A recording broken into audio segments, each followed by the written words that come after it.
ಆ ಹಿರಣ್ಯಾಕ್ಷನನ್ನು ವಧಿಸಿದ ಬಳಿಕ ಮತ್ತೆ ವೈಕುಂಠಕ್ಕೆ ತೆರಳಿದ ಆ ಸಂದರ್ಭದಲ್ಲಿ ನನ್ನನ್ನೇ ಇಳಿಸಿ ಹೋದ ಆ ವರಾಹ ಅವತಾರ ವಂಶವೇ ಇಂದು ಬಹುದೊಡ್ಡ ವಂಶವಾಗಿ ಬೆಳೆದು ನಿಂತಿದೆ. ನಮ್ಮದಾದಂತಹ ಈ ಕಾನೂನದಲ್ಲಿ ನಮ್ಮ ಈ ಸೂಕರ ಸಂತತಿ ಏನುಂಟು ದಿಕ್ಕಾಪಾಲಾಗಿ ಓಡಿಸ್ತಾ ಉಂಟು. ಏನು ಕಾರಣ ಅಂತ ನೋಡಿದ್ರೆ ಶ್ರೀಶೈಲದ ಅಧಿಕಾರಿ ವೃಷಭಾಸುರ ಬೇಟೆಗೆ ಬೇಕಾಗಿ ಕಾರಣವನ್ನು ಪ್ರವೇಶ ಮಾಡಿದ್ದಾನೆ. ಆತನ ಪರಾಕ್ರಮವನ್ನು ನಾನು ತಿಳಿದುಕೊಂಡಿದ್ದೇನೆ. ಆತನನ್ನು ಎದುರಿಸುವುದಕ್ಕೆ ಇದೆ ಸರಿಯಾದಂತಹ ಸಮಯ ಹೇಳುತ್ತೇವೆ.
ವಿಚಿತ್ರವಾದಂತಹ ವರ್ತನೆ ನಿನ್ನದು.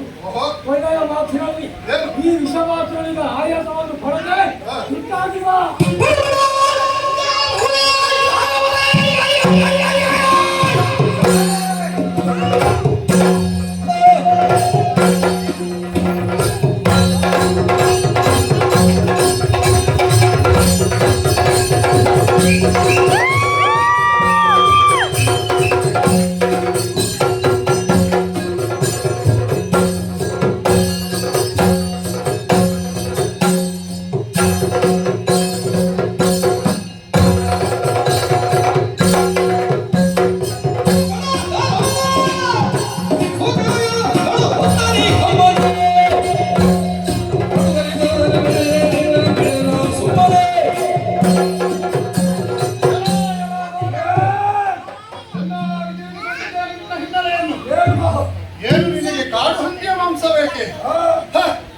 ನನ್ನಂತಹ ಕಾಡು ಹಕ್ಕಿಯನ್ನು ಕಂಡಾಗ ನಿನಗೆ ಹೊಟ್ಟೆ ಹಸಿವಾಗುತ್ತದೆ ಅಲ್ವೇ? ಓಹೋ, ನೀನು ತಿನ್ನುವಂತಹ ಆಹಾರವೇ ನಿನಗೆ ವಿಷವಾಗುವುದಕ್ಕೆ ಹೆಚ್ಚೇನು ಕಾಲ ಉಳಿದಿಲ್ಲ. ನಾನು ಯಾರೆಂಬುದನ್ನು ನೀನು ಅರ್ಥ ಮಾಡಿಕೋ. ಸಾಮಾನ್ಯ ಸೂಕ ಎಂಬುದಾಗಿ ಭಾವಿಸಬೇಡ. ಆ ವೈಕುಂಠದಲ್ಲಿ ಇರುವಂತಹ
ಯಾಕೆ ಯಾಕೆ ನಿನ್ನಕ್ಕೆ ಬೇರೆ ಹಂದಿಗಳನ್ನು ತಿನ್ನುವಂತೆ ನಿನ್ನ ಮೇಲೆ ನಿನ್ನನ್ನು ತಿನ್ನುತ್ತಾ ಇದೆ.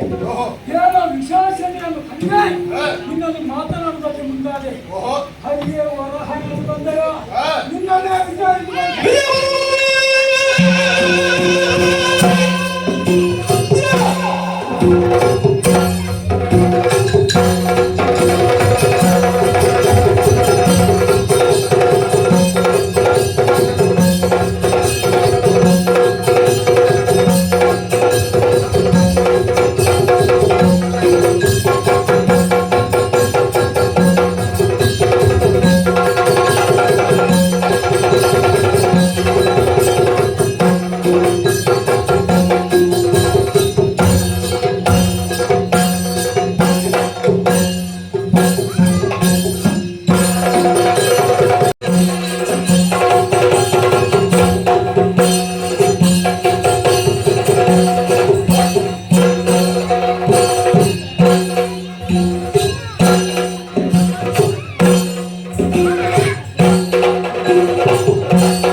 ಜಯ ಜಯ ವಿನುತ ನುಡಿಗೈದ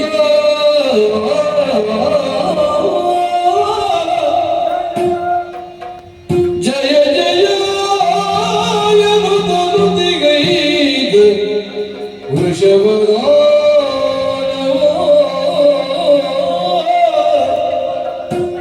ಜಯ ಜಯ ಜಯ ಜಯ ಜಯ ಜಯ ವಿನುತ ನುಡಿಗೈದ ವೃಷಭದ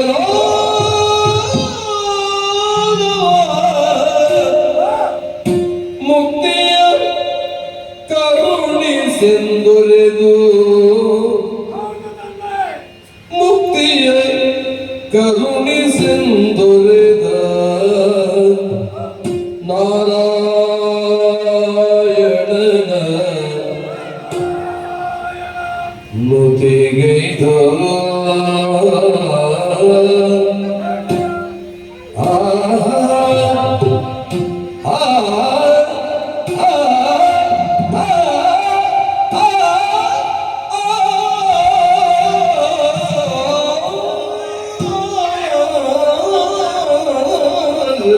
ಜಯ ಜಯ ಜಯ ಜಯ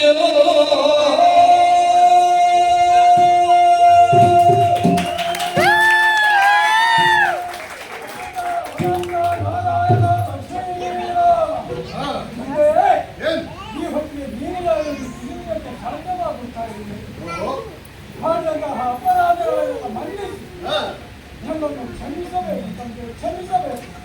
ಮಾತ್ರವಲ್ಲ, ನಿನ್ನ ತಾನು ದಿವ್ಯ ಧರ್ಮವನ್ನು ತಂದ ಮೇಲೆ ಈ ಪರಿಸ್ಥಿತಿಯಲ್ಲಿ ಬದುಕುವಂತಹ ಹಕ್ಕನ್ನೇ ನಾನು ಪಡೆದುಕೊಂಡವನು. ಜೀವಿಸುವಂತಹ ಆಸೆಯೂ ಆಗ ಒಂದು ಮಾತು, ನನ್ನ ಹೆಸರು ಸೂರ್ಯ ಚಂದ್ರಾರ್ಕ ತನಕ ಇರುವಂತೆ ಅನುಗ್ರಹಿಸಿಕೊಂಡೆ. ಶಬಾಸುರ, ಒಬ್ಬ ಪಾಪವನ್ನು ಮಾಡಿದಂತಹ ವ್ಯಕ್ತಿ ಕಡೆಯ ಕಾಲದಲ್ಲಿ ಪಶ್ಚಾತ್ತಾಪ ಪಟ್ಟ ಅಂತಾದರೆ ಸಾಕು. ಅದಕ್ಕಿಂತ ಹಿರಿದಾದಂತಹ ಪ್ರಾಯಶ್ಚಿತ್ತವೇ ಬೇರೊಂದಿಲ್ಲವಂತೆ. ಶುದ್ಧ ಮನಸ್ಸಿನಿಂದ ಮಾಡಿದಂತಹ ತಪ್ಪನ್ನು ಒಪ್ಪಿಕೊಂಡ ಅಂತಾದರೆ ಆತನಿಗೆ ಅನ್ಯ ಯಾವುದೇ ಪ್ರಾಯಶ್ಚಿತ್ತಗಳು ಬೇಕಾಗಿಲ್ಲವಂತೆ. ನಾನು ಮಾಡಿದಾದರೆ ಪ್ರಾಯಶ್ಚಿತ್ತವೇ ಇಲ್ಲದಂತ ಅಪರಾಧವನ್ನು ತಂದೆ ಮಾಡಿದ ಪಾಪಗಳನ್ನೆಲ್ಲ ಕಳೆಯಬೇಕಿದ್ದರೆ ದಿವ್ಯ ಸಾನ್ನಿಧ್ಯವನ್ನು ಮೊರೆ ಹೋಗಬೇಕಾಗಿದೆ. ದಿವ್ಯ ಸಾನ್ನಿಧ್ಯದಲ್ಲೇ ಪಾಪವನ್ನು ಮಾಡಿದ್ರೆ ಅದು ಅತ್ಯಲೇಪವಾಗಿ ಪರಿಣಮಿಸುವುದಿಲ್ಲ ತಂದೆ. ಅರ್ಥ ಮಾಡಿಕೊಂಡಿದ್ದೀಯಲ್ಲವೇ ನೀನು ಚೆನ್ನಾಗಿ. ನನ್ನದಾದಂತಹ ಶ್ರೇಷ್ಠತೆಯನ್ನು, ನನ್ನದಾದಂತಹ ಕೊಡುವುದಕ್ಕೆ ನಾನು ಮುಂದೆ ಹೋಗುವವನೇ ಅಲ್ಲ. ಹೇಳಿದೆನಲ್ಲ, ಪ್ರಾಯಶ್ಚಿತ್ತವೇ ಶ್ರೇಷ್ಠ, ಅದಕ್ಕಿಂತ ಹಿರಿದಾದಂತಹ ಬೇರೆ ಅನ್ಯ ಮಾರ್ಗಗಳೇ ಇಲ್ಲ. ಸಂತೋಷವಾಯಿತು. ಕೊನೆಯ ಕಾಲದಲ್ಲಿ ನೀನು ಹೇಳುತ್ತಾ ಇರುವುದು ಏನು? ನನ್ನ ಹೆಸರು ಹೇಳಿ. ಎಲ್ಲರೂ ಮಾಡುವುದು ಹೆಸರಿಗಾಗಿ ಅಲ್ವೇ? ಹೆಸರಿಗೆ ಬೇಕಾಗಿಯೇ ಈ ಪ್ರಪಂಚದಲ್ಲಿ ಎಲ್ಲರೂ ಅನುದಿನವೂ ದುಡಿಯುವುದು. ಆಗಲಿ, ಹೆಸರಿನ ಆಸೆ ನಿನಗೂ ಉಂಟು ಉಂಟಾಯಿತು ಹಾಗೆ ನಮಗೆಲ್ಲ ಒಂದೊಂದೇ ಹೆಸರಿನ ಹಲವು ಹೆಸರಿದೆ ಅಲ್ವೇ? 10 ಹಲವು ಹೆಸರಿದ್ದವರಿಗೆ ಹೆಸರಿನ ಆಸೆಯೇ ಇರುವುದಿಲ್ಲ. ಯಾರು ಹೆಸರನ್ನು ಗಳಿಸಿಕೊಳ್ಳುವುದಕ್ಕೆ ಸಂಪಾದಿಸುವುದಕ್ಕೆ ಪ್ರಯತ್ನಿಸ್ತಾರೋ ಅಂತವರಿಗೆ ಇರುವುದು.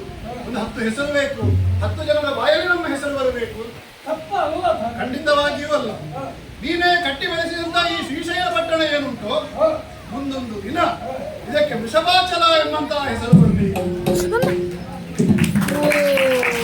ಹಾಗಾಗಿ ನಿನ್ನ ಆದಂತಹ ಮಾತುಗಳನ್ನು ಕೇಳಿದಾಗ ಮನಸ್ಸಿಗೆ ಸಂತೋಷವಾಯಿತು. ನಿನ್ನನ್ನು ವಧಿಸುವುದಲ್ಲ, ನಿನಗೆ ಮೋಕ್ಷವನ್ನು ನಾನು ಕರುಣಿಸುತ್ತೇನೆ.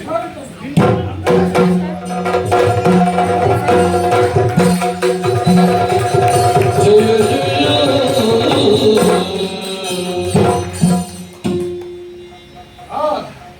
ದುಷ್ಟನಾದಂತಹ ವೃಷಭಾಸುರನನ್ನು ಕೊಂದ ತಕ್ಷಣದಲ್ಲಿ ಅಥವಾ ಆತನಿಗೆ ಮೋಕ್ಷವನ್ನು ಕರುಣಿಸಿದಂತಹ ತಕ್ಷಣದಲ್ಲೇ ನಮ್ಮೆಲ್ಲ ಸೂಕರ ಸಂತತಿಗಳು ಏನುಂಟು ನಿರಾತಂಕವಾಗಿ ಓಡಾಡುತ್ತಾ ಇದ್ದಾರೆ. ಅವರಿಗೆ ಅವರ ಚಿಂತೆಯನ್ನು ದೂರ ಮಾಡಿದಂತಹ ಸಂತೋಷ ನೆಮ್ಮದಿ ನನಗುಂಟು. ಅಷ್ಟು ಮಾತ್ರವೇ ಅಲ್ಲ, ಆ 3 ಲೋಕಗಳಿಗೂ ಬಾಧಕರಾಗಿದ್ದ ಈತನ ಒಲೆಯಾದ ತಕ್ಷಣದಲ್ಲೇ ದೇವಲೋಕದಿಂದ ಸುಮಋಷಿಯೂ ಆಗುತ್ತಾ ಉಂಟು ಅಲ್ವೇ? ಭಗವಂತನಾದಂತಹ ಅಂಶಾವತಾರಿಯಾದಂತಹ ನಾನು ನನ್ನದಾದಂತಹ ಕರ್ತವ್ಯವನ್ನು ಚೆನ್ನಾಗಿ ಪೂರೈಸಿದ್ದೇನೆ ಎನ್ನುವಂತಹ ಸಂತೋಷ ಸಮಾಧಾನ ನನಗುಂಟು. ಹಾಗೆಂದು ನಾವು ಇಲ್ಲೇ ಇರುವುದಲ್ಲೂ ಅಲ್ಲ, ನನಗೂ ಆಹಾರದ ಅಗತ್ಯ ಉಂಟು, ಹಸಿವಾಗುತ್ತದೆ. ಅದಕ್ಕೆ ಬೇಕಾಗಿ ಅರಸುತ್ತಾ ಆ ವೆಂಕಟಾಚಲದತ್ತ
ನನ್ನದಾದಂತಹ ಸ್ವಾಧೀನದಲ್ಲಿರುವಂತಹ ಪ್ರದೇಶ ಇದು. ಕಂಡಾಗ ಆಶ್ಚರ್ಯವಾಗುತ್ತಾ ಉಂಟು. ಒಬ್ಬ ಕಿರಾತನ ಹಾಗೂ ಒಬ್ಬ ಸಾಮಾನ್ಯನ ಹಾಗೂ ಕಾಣುತ್ತಾ ಇದ್ದೀನಿ. ಹಣೆಯಲ್ಲಿ ರಕ್ತ ಒಸರುತ್ತಾ ಉಂಟು. ಯಾರು ಬಂದಿದ್ದೇ ಗೊತ್ತಿಲ್ಲ. ಇಲ್ಲಿಗೆ ಬರಬೇಕು ಅಂತಾದ್ರೆ ಕಾರಣ ಏನು ಹೇಳು? ಕೇವಲ ನಿನ್ನ ಸಾಮಾನ್ಯವಾದಂತಹ ಅಕ್ಷಿಗಳಿಂದ ನೀನು ನನ್ನನ್ನು ಕಂಡಲ್ಲಿಗೆ ನಾನು ಯಾರು ಎನ್ನುವುದನ್ನು ತಿಳಿಯುವುದಕ್ಕೆ ಸಾಧ್ಯವಿಲ್ಲ. ಆದ್ದರಿಂದಲೇ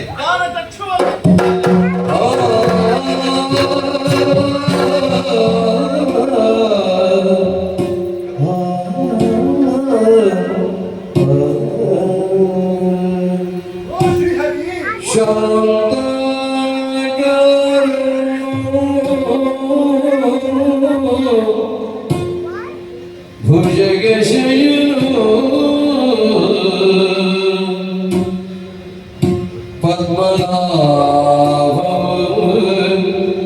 ಸುರೇಶೋ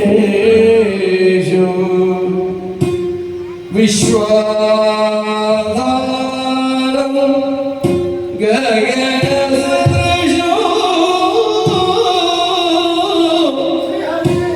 ಮೇ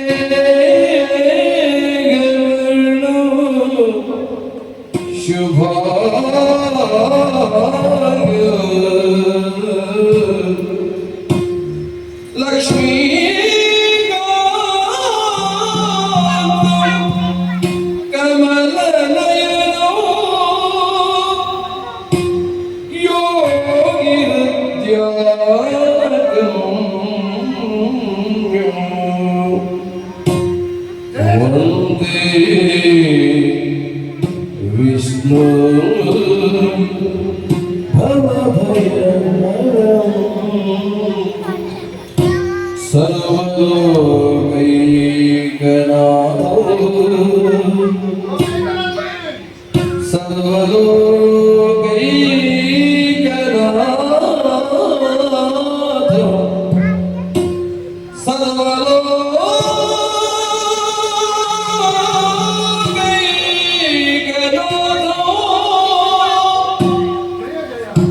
ಜಯ ಜಯ ಜಯ ಜಯ ಜಯ ಜಯ ಜಯ ಜಯ ಜಯ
ನನ್ನದಾದಂತಹ ಬಾಹ್ಯ ಚಕ್ಷುಗಳಿಂದ ನಿನ್ನನ್ನು ಕಂಡಾಗ ಯಾರೋ ನೀನೊಬ್ಬ ಸಾಮಾನ್ಯ ಅಂತ ನಾನು ಭಾವಿಸಿದೆ. ಒಬ್ಬ ವ್ಯಕ್ತಿಗೆ ಅಧಿಕಾರ ಬಂತು ಅಂತಾದರೆ ಆತ ಅಹಂಕಾರವನ್ನು ತೋರಿಸ್ತಾನೆ ಎನ್ನುವುದಕ್ಕೆ ನಾನೇ ಒಂದು ನೇರವಾದಂತಹ ಉದಾಹರಣೆ. ಎಲ್ಲಿದ್ದಾನೆ ಅಂತ ಹೇಳಿ ಅವರಿಗೆ ಅರ್ಥ ಆಗುವುದಿಲ್ಲ. ನನ್ನದಾದಂತಹ ಸ್ವಾಧೀನದಲ್ಲಿರುವ ಈ ಪ್ರದೇಶ ಅಂದ್ರೆ ಇದು ನನ್ನ ಮಾರುಕಟ್ಟೆಯಲ್ಲಿ ಉಂಟು, ಈಗ ಅನ್ಯರು ಯಾರು ಬಂದ್ರು ಎಂಬಂತಹ ಅಹಂಕಾರದ ಕಣ್ಣುಗಳಿಂದ ನಿನ್ನನ್ನು ನೋಡಿದೆ. ಆಂತರಿಕ ಚಕ್ಷುಗಳಿಗೆ ಗೋಚರವಾಯಿತು ನಿನ್ನ ದಿವ್ಯ ದರ್ಶನವನ್ನು. ನೀನು ಯಾರು, ನೀನಿಲ್ಲಿ ಇರುವುದಕ್ಕೆ ಕಾರಣ ಏನೆಂಬುದು ನನಗೆ ಆಶ್ಚರ್ಯವಾಗುತ್ತಾ ಉಂಟು, ಊಹಿಸುವುದಕ್ಕೂ ಸಾಧ್ಯವಾಗುತ್ತಾ ಇಲ್ಲ ಸ್ವಾಮಿ. ಯಾರು ಆ ವೈಕುಂಠ ಲೋಕದಲ್ಲಿರಬೇಕಾದ ಲಕ್ಷ್ಮೀ ಸಹಿತನಾಗಿದ್ದುಕೊಂಡು ಲೋಕದ ಸಕಲ ಚರಾಚರ ಜೀವಿಗಳನ್ನು ಪಾಲಿಸುವಂತಹ ಪಡೆಯುವಂತಹ ಕೆಲಸವನ್ನು ಮಾಡಬೇಕಾದವನು ನಿನ್ನವೇ. ನಿನಗೆ ಲೋಕವನ್ನು ಬರೀಬೇಕು ಅಂತ ಆದರೆ ತೆರೆಗಿಳಿದು ಬರಬೇಕಾದಂತಹ ಅವಶ್ಯಕತೆ ಉಂಟು ಹೇಳು, ಖಂಡಿತವಾಗಿಯೂ ಇಲ್ಲ. ಅಲ್ಲೇ ಶೇಷ ಶಯನಾಗಿರುವಾಗ ಕಡೆಗಣ್ಣಿನಿಂದಲೇ ಲೋಕದ ಸರ್ವ ಪರಿಸ್ಥಿತಿಗಳನ್ನು ನಿಯಂತ್ರಿಸಬಲ್ಲಂತಹ ಅರ್ಹತೆ ಉಳ್ಳವನಲ್ಲೇ ನೀನು. ಅಂತಹ ಮಹಾವಿಷ್ಣು ಈ ಸಂದರ್ಭದಲ್ಲಿ ಈ ವೆಂಕಟಾಚಲದಲ್ಲಿ ಸಾಮಾನ್ಯನಂತೆ ಇದೆಯಲ್ಲ ಸ್ವಾಮಿ, ಆಶ್ಚರ್ಯವಾದಂತಹ ಒಂದು ಇನ್ನೊಂದು ಇಷ್ಟೊಂದು ಭಯಭಕ್ತಿಯಿಂದ ಹುಟ್ಟಿಸುವುದಕ್ಕೂ ಕೂಡ ಬಲವಾದಂತಹ ಕಾರಣ ಉಂಟು. ಹಿರಣ್ಯಾಕ್ಷನನ್ನು ವಧಿಸುವಂತಹ ಕಾಲದಲ್ಲಿ ವರಹ ರೂಪದಿಂದ ಆತನನ್ನು ವಧಿಸಿದೆ ಅಲ್ವೇ. ಲೋಕದಲ್ಲಿ ವರಹ ಸಂತತಿಗೂ ಕೂಡ ಒಂದು ಮನ್ನಣೆ ಬಂದದ್ದು, ಒಂದು ಗೌರವ ಸಿಕ್ಕಿದ್ದು ನಿನ್ನದಾದಂತಹ ವರಹ ರೂಪದಿಂದಲೇ ಸ್ವಾಮಿ. ಆದರೆ ಈ ಸಂದರ್ಭದಲ್ಲಿ ನೀನು ಇಲ್ಲಿರುವುದಕ್ಕೆ ಕಾರಣ ಏನು ಅಂತ ಅರ್ಥ ಆಗಲಿಲ್ಲ. ಏನಾಯ್ತು ಸ್ವಾಮಿ ಹೇಳು. ಏನು ಸ್ವಾಮಿ? ಇದನ್ನು ಹೇಳಬೇಕು ಅಂತ ಆದ್ರೆ ಹಿಂದೆ ಒಂದು ಕಥನ ನಡೆದು ಹೋಯಿತು. ಏನಾಯ್ತು ಸ್ವಾಮಿ?